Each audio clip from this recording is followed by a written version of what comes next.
Hey guys, Kimichi here, and why I got you guys here is a tutorial about editing commentaries, and it is very important when it comes to making videos and it deals with commentaries. So like me who makes video gameplays and commentate over it or live commentate, I usually edit my commentary audio. It makes a really huge difference. It makes it crisp and clear and for my audience to hear me what I'm talking about. So it's very important. My older videos, when I first started YouTube, the commentaries are usually overshadowed by gameplay, or the commentaries are too loud and the gameplay can't be heard. So I started to learn to master the techniques, and there's one way I usually edit my commentaries, and it's a program called Audacity, and I will link you guys in the description below to get Audacity. And Audacity is free. You can use it to record, like right now I can record my voice, so you can pick up my voice here, or you can use it in other stuff. I have stereo mix and all that stuff, but what I'm gonna do, I'm gonna go on Sony Vegas and I'm gonna take a footage from my Skyrim Let's Play and I'm gonna copy it. So I'm gonna teach you guys how to edit the commentaries, and it does make a big difference, trust me. So what I'm gonna take my Skyrim Let's Play commentary here and put it in here. So we got this little wave system, and right now I'm using Fraps to record this tutorial, and I'm not gonna edit my Fraps commentary right now because if I edit it, it's gonna affect this since it only goes on one track. But this is my commentary on Skyrim, and you want to guys hear it. This is what it sounds like to me. Give me an item, and it reads. If you guys want to see it, of course you guys will want to see it. So that's the raw file. That's like the original sound. So what I'm gonna do, I'm gonna try to edit it. So I'm gonna hold on Control A, which selects all. I'm pretty sure Control A. It will select the entire track, or you want to do parts of it. But I'm gonna do Control A. We're gonna go all the way to effects, and what I'm gonna show you guys, I'm gonna click on compressor. So what compressor does is that there's different ways you can set a compressor. I usually use this kind of setup right here. You guys want to copy my little setup here. Now ratio, you can mess around with it, but let me explain to you what compressor does. Compressor does is that when you talk, at times when you talk on the microphone, it'll be very loud. You'll be really loud one part, and when I play games, like I always play games, I'll get really focused and I go really dim and light on the commentary, which is people can't hear, and there's parts that people can really hear, and it's too loud for their ears. So we're gonna fix this problem. What compressor is gonna do is gonna take the high peaks, the high end, the highest peak, the loudest sound, and tone it down to like an average, and take the lower peaks, the low sound that people can barely hear me, and tone it back up so people can hear me. So what we're gonna do, for the threshold, I don't really know these little statistics about audio, you know, a little editing thing, but this is what I took from it. So noise floor is like the background sound. I leave at -40 decibels, -15 to 20 for threshold. That's a good range, or -10 to 20. You gotta play around it. Everyone has different voice, different mic, but that's what I use. And the ratio, now the ratio, what I really do understand, hopefully I understand it correctly, but to interpret the ratio, what ratio does is how much compression you want. Too much compression can be too really bad, and too little is like basically no compression. But I usually leave at the ratio 2 to 3.5 to 1. You can bring up all the way to max, but I usually use a 3.1. Not 3.1. Excuse me, 3.5 to 1 ratio. Mainly because the fact that my microphone is pretty good. I have this Blue Snowball, and I think it's a $50 mic, so I expected more. But if you have a cheaper mic, chances of you using compressor is pretty high. So you might want to crank it up, but not always, because when you crank up the compression, it takes up the background noise. And I'm gonna show you guys how to get rid of the background noise. If you don't know what background noise is, everyone hates the background noise. It sounds like background noise can be buzzing sound from your microphone, either because it's cheap or just something wrong with it, or you can hear the fans in your computer. I have a gaming PC, is a custom built, and I have fans that go in pretty loud on my graphics card when I play games. So I'm gonna show you guys how to get rid of that, but for now we're gonna compress it until we can hear our voices. So after you get the little settings going, you press OK. What it's gonna do is gonna edit. It's gonna take a little bit of time because I'm doing a 23-minute video for this Let's Play. And then once you see the compress, you'll see the difference in waves. Okay, see, now you notice the high peaks are much lower and the low peaks are higher. But now if you see the silence right here, this is the silent part. I believe this is the silent part. Let me zoom in on this. This is usually when I don't talk, but this is my fans and this is my background sound. But I'm not gonna fix that right now. We're just gonna compress it, and it's gonna sound a little bit better. Let's take it from here. You can carry these and save these up. I don't have any place to store them. So it's not really that loud, but it's not really that soft. but you guys can really hear the fan if you turn up your speakers or your audio. But you can hear my fans, and you didn't hear it before. So first, what I'm gonna do Control A. Now this is a trick that I usually do, but by statistics, I usually use bass boost. And what bass boost does is it increases the bass in your voice. Now, I believe in a sense, the way most people on YouTube like the bass, I usually bring it to like a 5. But what the bass allows you to do, it has that little defined edge that people actually like the bass, because you can actually hear your voice a little bit better at the same time, and it gives that little really not like I don't know how to explain it, but a accepting feeling of the commentary being enjoyable to hear because the bass sound good. It's like listening to good music. But I usually go bass boost, but if you don't want any bass, you can leave it at, you don't have to do this at all, but I'm gonna keep it bass because I like the bass. So what it's gonna do is gonna take some bass up, pick up some bass. Too much bass is not good, and too little is basically no point of it.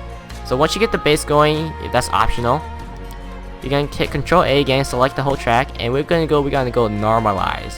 So normalize usually -1 to 0.0. I suggest going, at default would be -1, but at times I'll say 0.0, but I'm gonna go for -1 for this situation. But I usually go 0.0, but it looks like when I check on my Skyrim thing, I usually go a little bit above. But what it does is sets the points.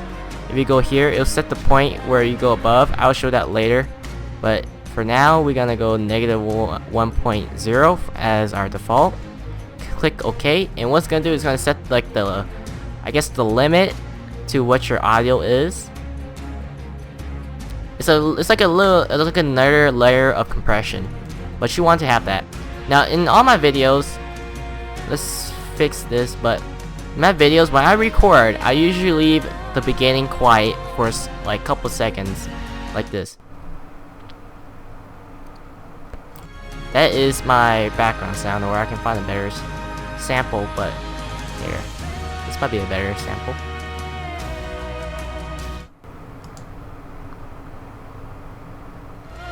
But you guys can hear my fans pretty good. So what I'm gonna do is, actually let's take it from the beginning, but let's find a good one. Alright, so that's the sound we don't want, right? So you want to get rid of that sound. In order to get rid of the sound, you're gonna highlight it by clicking and just drag and highlight the sound that you want to get rid of, which is the background sound. Go to effects, and you're gonna click noise removal. We're gonna get the profile, meaning that we're gonna get the sample of the noise that we don't like. We're gonna get the profile, Control A, so we're gonna select the entire track, and then we're gonna go to noise removal.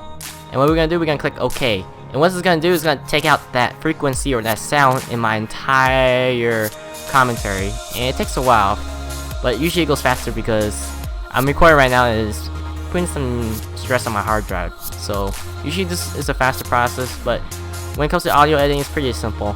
It's nothing compared to video editing. Video editing takes a long time, depending on how fast your computer it is. So I think it's almost done. It's getting there.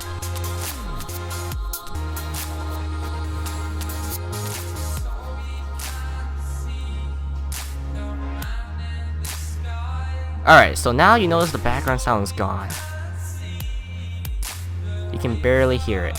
And here's my commentary. What's up guys, Kimichi here, and we're back at Windhelm. This time, now it sounds much better. So once you get through that, that's pretty much basically what I usually go. You can experiment with all the other settings, which I don't, but this is just what I usually go. And after that, all you have to do is go Control A, select all, you just select it, but Control A file and export, and just pick any directory you want to export it. Since I'm using Sony Vegas, I'm gonna overwrite my old track. Now, all you have to do, I usually use WAV Microsoft to export the file, and once you export it, click OK. What's the problem here? Can I export audio to this? Let's try a different way. Let's try exporting my desktop here. So what exporting does is basically renders this audio and finalizes it into like an MP3 file or whatever kind of audio file, and I export it to my desktop. Once you have that, you can save it if you want to do more editing later, but I'm gonna click no. I'm gonna save it, but this is my commentary. Make it left. I'm gonna go left. Follow the pathway. And basically just drag it back in Sony Vegas.